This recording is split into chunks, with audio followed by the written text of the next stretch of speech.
Hello. Satnam साहब बंदेगी। साहिब बंदगी सतनाम। अ, कहाँ से बात कर रहे हैं? मैं नासिक महाराष्ट्र से बात कर रहा हूँ। नासिक से। हाँ जी, बोलिए। मुझे फिरोज है ना, फिरोज। मैं पूरे में वसीम। हाँ, वसीम वसीम शेख ने हेलो अपना ये सतनाम साहिब बंदगी गुरु जी। सतनाम वसीम साहिब शेख बोल रहा बंदगी। हूँ कौन बोल रहे हो? नासिक से। वसीम शेख। वसीम वसीम वसीम, कैसे हो वसीम? एकदम मजे में हूँ। बहुत आप बढ़िया। कैसे हैं गुरु जी? बहुत बढ़िया, बहुत बढ़िया। हाँ, बोलो। ये हमारे ये हमारे मित्र हैं, दोस्त हैं, अमूल। अच्छा, क्या नाम है इनका? इनको मैंने इनको इनका इनका नाम है अमूल। अमूल पवार है ये। अमूल। हाँ, अमोल अमोल पवार है मेरा नाम। अमोल पवार। मेरे गुरुजी थे, मतलब संत रविदास महाराज जी। हाँ, रविदास मैं जी महाराज, बहुत बढ़िया। हाँ, और मैं आपका सत्संग भी सुन रहा हूँ। बहुत तरीके से प्रश्न आपके जो बोल रहे हो आप, हाँ, एकदम मैं सुनते जा रहा हूँ तो ना मैं, मतलब पूरी बात मेरे दिमाग में तो फिट से एकदम बैठ गई है उसके बाद। क्या बात है, बहुत बढ़िया। हाँ, बहुत बढ़िया। और आपका सत्संग सुनने से पहले हाँ जी। मुझे सपनों में क्या क्या आया था, मतलब मैंने सब फिरोज, मतलब जो है ना वसीम जी को मैंने बताया तो हाँ मेरे साथ ऐसे ही घटनाएं हुई। हाँ तो फिरोज भाई, मैंने बोला वसीम भाई ये क्या है, तो हाँ उन्होंने मुझे आपका सत्संग दिया, फिर मैंने सुना। हाँ उसके हाँ बाद मैं यूट्यूब पे भी मैं आपका पूरा सत्संग सुनता हूँ। हाँ हाँ। पूरा समझ में आता है ना जो बता रहा हूँ मैं? नहीं नहीं, मैं पूरा मतलब अभी कम से कम मैं 40-50 तक आ गया, अच्छा, 40-50 सत्संग सुन लिए अब तक। सुन लिया अभी तक। बहुत बढ़िया। पर हाँ हाँ, मुझे समझ में आ गया। बहुत बढ़िया। और मुझे सपनों में भी ऐसा कुछ गुरु जी का जो है ना, मतलब सीधा अच्छा, क्या दिखाई दिया सपने दिमाग में? में आ गया था कि तुम्हें ऐसा करना पड़ेगा, ऐसा करो ऐसा करो। तो मैंने सपने में? फिर वकील जी को बोला था। हाँ, सपने में कौन, पुराने वाले गुरुजी आए? नहीं नहीं नहीं नहीं नहीं, हाँ मतलब ये उस दिन क्या हुआ, हाँ। वकील जी ने मुझे आपके बारे में बताया। अच्छा अच्छा। हाँ, क्या तू ऐसा कर, तू ऐसा है, तू वैसा है, तू क्या है, तू ऐसा, मतलब सब मुझे उसने बताया। हाँ। तो 2 दिन के बाद मेरे सपने में ऐसा कुछ, मतलब ऐसा जीवन चक्र ऐसा घूम गया ना, तो अच्छा मेरा दिमाग ही काम नहीं कर रहा था। अच्छा।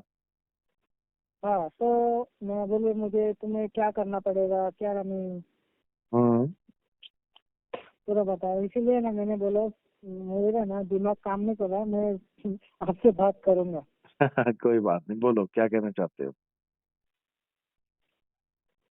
बस यही कहना चाह रहा था।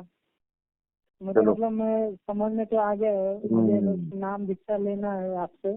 कोई बात नहीं, मैं आने वाला हूँ महाराष्ट्र में नवंबर में। हाँ हाँ तो कम से कम 100-150 सुन लो जब तक, अच्छी तरह पूरे हाँ हाँ विवेक के साथ पूरा विचार करके। हाँ हाँ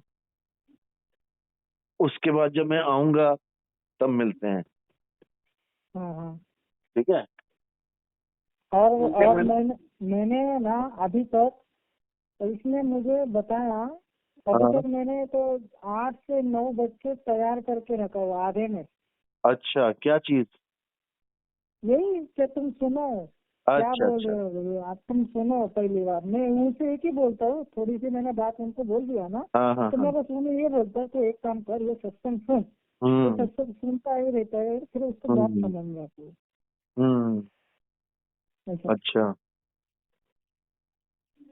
क्या बोलो। अपन अपन क्या इस चीज कैमरे से है, कर लेते हैं, क्योंकि फिर ये टाइम लिमिट आत्माएं रहता है। कौन है, ये जीव आत्माएं कौन है। हाँ। हाँ, ये मतलब अपन इस धरती पे आप अपने को किस किसके लिए भेजा था, और अपन क्या कर रहे हो, कौन सी बिल्कुल संसार में बिल्कुल। फंस गए हो। हर चीज बता रखी है हाँ, सत्संग में। एक एक चीज बता हर रखी है, चीज। उसको ध्यान से सुनो बस। हम्म। हर चीज बता रखी है। और इनका एक प्रश्न है गुरु जी, है क्या? हाँ। मैं भी लाइन पे हूँ, वसीम जी अच्छा, बात लाइन कर पे रहा हूँ, हो मैं भी तुम? लाइन पे हूँ। ठीक है। हाँ हाँ। तो ये काफी 1 महीने से ऐसा प्रयत्न कर रहे थे बात करने के लिए, तो ये हिचकिचार आता है, जब डर आता है ऐसा इसके मन में, ऐसा ये हाँ बाद में बात करना, मतलब बात कर लो, ऐसा कुछ नहीं है, बात करने में कोई नॉर्मल नहीं है। हाँ, इनका बात एक जब प्रश्न मर्जी था, कर लो, कोई दिक्कत नहीं है। इनके मन में एक प्रश्न है हाँ क्या? हाँ।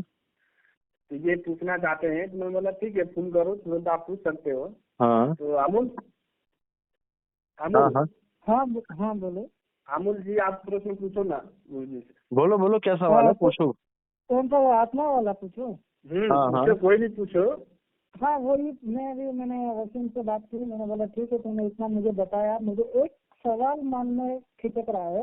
हम्म। क्या समझ ले, क्या पहले थे अपने कबीर जी शायद थे, उसके हाँ। बाद उनके बेटे काल थे, हाँ उसके बाद दुर्गा माता थी, उसके हाँ बाद ये ब्रह्म विष्णु महेश, फिर अपन सब हो गए, बराबर। हाँ तो मैंने ऐसा बोला कि ऐसा पकड़ लो कि उस टाइम में 1 लाख आत्माएं थी। हाँ हाँ। हाँ, 1 लाख आत्माएं थी। हम्म। तो अभी इस ब्रह्मांड में इतने इसमें इतने 8-9 करोड़ आत्माएं कैसी बढ़ी, ये मेरा अच्छा, सवाल था। देखो ऐसा होता है, आत्मा हाँ, नहीं, आत्मा नहीं बोलो अगर इसको, इसको अगर जीवात्मा अगर बोलो। आत्मा, सुनो ना, सुन लो, सुन। हाँ आत्मा कभी मरती नहीं है, आत्मा तो हाँ, अमर है। वो तो ये तो बढ़ सिर्फ कैसे रहे जीव हैं सब धारण लोग, करती है, तो बराबर। पॉपुलेशन बढ़ कैसे रही है? हाँ, तो वो मैं ये कहना चाहता हूँ, अगर आत्मा मरती नहीं है, वो तो अमर है, तो फिर ये संसार में उतनी आत्मा चाहिए ना, ये बढ़ रही क्यों ऐसा? ये आपको लग रहा है कि वो बढ़ रही है। हाँ असल में क्या होता है, ये हम कैसे पहचानते हैं? हम जून देख के पहचानते हैं, यानी हाँ शरीर देख के। हम देख रहे हैं कि 1947 में बहुत कम लोग थे, लेकिन अब देखो शहर भरे पड़े हैं, करोड़ों लोग कहाँ से आ गए ये लोग।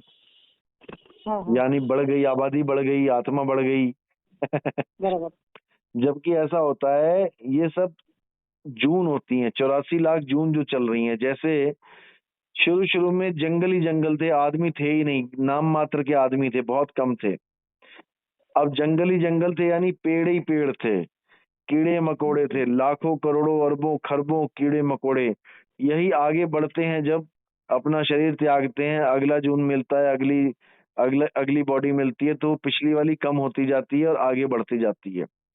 बढ़ती का मतलब ये नहीं कि वो घट रही है और बढ़ रही है, वो गिनती में सेम रहते हैं। जैसे मान के चलो कि 10 बच्चे हैं एक कमरे में, जी 2 चींटी हैं, मान के चलो जीवात्मा है 10, 2 चींटी हाँ हैं, जी 2 मकड़ी है, 2 बिल्ली है, 2 कुत्ता है, 2 शेर है। हाँ तो जी 2 चींटी ने शरीर छोड़ दिया, जीवात्मा ने शरीर छोड़ दिया। जी जी अब वो 2 चींटी जो शरीर छोड़ेगी, वो कहाँ जाएगी? वो दूसरे शरीर में जाएगी। तो मान के जी चलो उसने 2 मकड़ी का शरीर धारण कर लिया। अब चींटी खत्म हो गई कमरे में, और मकड़ी 2 की जगह 4 हो गई। जी अब चारों मकड़ियों ने शरीर छोड़ दिया और बिल्ली बन गई। अब बिल्ली कितनी हो गई? 6 हो गई। 4 मकड़ी बिल्ली बन गई और 2 बिल्ली पहले से थी। 6 बिल्ली हो गई, 2 कुत्ते और 2 शेर रह गए। अब 2 कुत्ते और 6 बिल्लियों ने शरीर छोड़ दिया और सब शेर बन गए। अब 10 के 10 शेर बन गए। अब ना कोई घटा ना कोई बढ़ा। लेकिन हमें क्या लग रहा है कि देखो चींटियां खत्म हो गई, ये खत्म हो गया, और शेर देखो कितने सारे हो गए, ये कहां से बढ़ गए? तो पिछली जूनें छूटी हैं, तब अगली जूनें मिली हैं। आज अगर आदमी बढ़ रहा है, पॉपुलेशन 800 करोड़ हो गई है, तो कैसे हुई है? जो कीड़े मकोड़े, छोटे छोटे गिद्ध, देखो गिद्ध गायब हो गए, स्पैरोज गायब हो गई, कहाँ चली गई ये? तो पुराने जीव जो हैं शरीर छोड़ते जा रहे हैं और आगे बढ़ते जा रहे हैं, क्योंकि सबसे आखिरी डंडा है 84 लाख का इंसानी चोला। इसलिए सारे जीव आगे से आगे बढ़ते जाते हैं इंसानी चोले की तरफ। इसलिए वो इंसान चोला बढ़ता हुआ दिखाई दे रहा है हमें। समझ रहे हो? ये आत्माएं घट और बढ़ नहीं रही हैं, ये शरीर बढ़ रहे हैं, यानी कि स्पीसीज बढ़ रही हैं, लेकिन पिछली स्पीस को छोड़ के आगे बढ़ रही हैं। और जो कीड़े मकोड़े लुप्त हो गए, विलुप्त प्रजातियां हैं, उन पे हमारा ध्यान नहीं है। हमारा ध्यान केवल इंसानों पे है कि देखो शुरू में कितने कम थे, आज 800 करोड़ हो गए, कहाँ से आ गए ये कैसे बढ़ रहे हैं? आत्माएं कैसे बढ़ रही हैं? आत्मा नहीं बढ़ रही है, ये चोले बढ़ रहे हैं केवल। समझ में आया? आगे समझ में समझ क्लियर में है? हाँ, समझ में आ गया। हाँ, वही ऐसे ही वही होता है। सवाल था मेरा, बस कुछ। हाँ बोलो। और जो अमूल है, अमूल जो और तू पूछ रहा था कि आत्मा कहाँ से जन्म ली, आत्मा कहाँ से, सदगुरु कबीर साहब कहाँ से आत्मा लेके आए, ये भी तू पूछ रहा था, ये सब पूछ लेता है नहीं, क्या? आत्मा वात्मा जन्म नहीं लेती है, आत्मा अजन्मा है। नहीं, ये ये मतलब मुझे रोशन जी ने बोला कि कबीर जी ने काल को मतलब कुछ जीव आत्मा ही दी, फिर उसने आगे बढ़ाया। हाँ। मैंने बोला फिर इनके पास इतनी आत्माएं कहाँ से आई, मतलब पहले आई कहाँ से? ये भी आत्मा ही है ना। ठीक है, आत्मा कभी मरती नहीं है, कभी जन्म नहीं लेती, पर ये थी ना आत्मा। बिल्कुल बिल्कुल। तो ये देखो, कहाँ से जीवात्मा उत्पन्न अलग हुई, है, इसका जीवात्मा अलग है, आत्मा अलग है। हाँ नहीं, आत्मा की बात कर रहा हूँ। हाँ, आत्मा आई कहाँ से, मेन बात। देखो जैसे एक समुद्र ठीक है, है।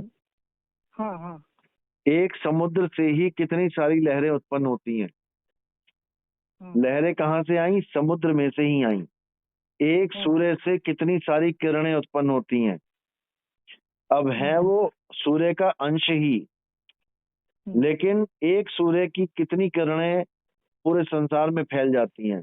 कुछ पहाड़ों पे गिरी, कुछ पत्तों पे गिरी, कुछ पानी में गिरी, कुछ किसी के कमरे में चली गई, कुछ कहीं चली गई। तो ये सब इन्हीं किरणों रूप को जीव बोला गया है। ईश्वर अंश जीव अविनाशी, उस आत्मदेव, उस परमात्मा का अंश बोला गया है कि ये सब अंश हैं। ये भी अमर हैं, ये कोई मरती नहीं है, लेकिन ये अपने मूल में समा जाती हैं। जैसे लहरें हैं, कितनी सारी लहरें आई समुद्र में, और थोड़ी देर के बाद वो सारी लहरें कहाँ समा गईं? जहां से उत्पन्न हुई थी वहीं समा गईं।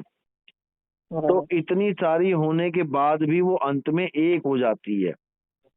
इसीलिए साहिब ने दोहा बोला, एक कहूं तो है नहीं और दो कहूं तो गारी, जैसा है तैसा कहूं कहें कबीर विचारी। हमें केवल देखने में लगता है, माया के द्वारा हमें ये आभासित होता है कि हम सब अलग अलग अलग अलग हैं, लेकिन हमारा वो हाल है जैसे जल में कुंभ, कुंभ में जल है, बाहर भीतर पानी, फूटा जल कुंभ कुंभ, फूटा कुंभ जल जल ही समाया, बूझे बिरला ज्ञानी। एक तालाब में 100 घड़े डाले हमने और 100 के 100 घड़ों में पानी है। अब वो तालाब का ही अंश है, वो तालाब का ही अंश है, ठीक है, लेकिन घड़ों की वजह से हमें लग रहा है कि ये देखो 100 पानी पड़े हैं, जबकि घड़ा फूट जाए तो पानी पानी में मिल जाएगा। यानी जीवात्मा और आत्मा दो नहीं है, और दो होते हुए भी एक नहीं है। ये अवस्था का खेल है दोनों का। जैसे लहर और समुद्र एक नहीं है, लेकिन एक होते हुए भी दो नहीं है, क्योंकि दोनों पानी है। लहर में भी पानी है, समुद्र में भी पानी है, लेकिन लहर चल रही है इसलिए अलग दिख रही है, और समुद्र नीचे शांत है इसलिए एक दिख रहा है। ऊपर लहरें गिन सकते हो, नीचे समुद्र एक है। समझ रहे हो? केवल समझने का खेल है ये, और उसके बाद अनुभूति का खेल है। ये थ्योरी पार्ट नहीं है कि इस पे बहस करें हम। ये थ्योरी पार्ट नहीं है, ये अनुभव प्रैक्टिकल पार्ट है। सत्संग में भी आप जो बोलते हो, यूट्यूब पे भी जो आप बोलते हो ना, सीधा मेरे दिमाग में ना ऐसा फिट हो जाता है, उसका मतलब भी मुझे समझता है। बिल्कुल फिट हो जाना चाहिए, और अंदर से आवाज आ जाएगी कि हाँ यही सत्य है। पूछना नहीं पड़ेगा किसी और से कि जो मैं सुन रहा हूँ वो सच है कि झूठ है। खुद ही इतना विवेक जागृत हो जाएगा कि खुद से ही आवाज आ जाएगी कि यही सत्य है। वही ना सदगुरु अपना सबसे बड़ा मन ही है, मन को कंट्रोल करना। बिल्कुल बिल्कुल, मन और माया की वजह से ही हम दो हुए बैठे हैं। मन इसीलिए गुरु ग्रंथ साहब ने बोला, तो ही मोही मोही तो ही अंतर कैसा। हम में और खुदा में अंतर नहीं है। खुद में ही खुदा छुपा है, लेकिन हमें खुद का ही पता नहीं है कि मैं हूँ क्या। ठीक है ना? गुरु जी के माने में रामपाल जी महाराज का बात कर रहे थे, तो मैंने इनको रामपाल जी के महाराज के बारे में बोला। मैंने बोला उनको, वो गुरु वो थे, उन्होंने प्रचार किया सदगुरु कबीर साहब का, लेकिन वो पूर्ण गुरु नहीं थे, उनसे नहीं होती थी। वो सिर्फ माने में ओम सोम का ही जाप देते थे, तो वो 52 अक्षर में आता है, ऐसा उनको मैंने पूर्ण गुरु वो होता है जो पूर्ण ज्ञान दे।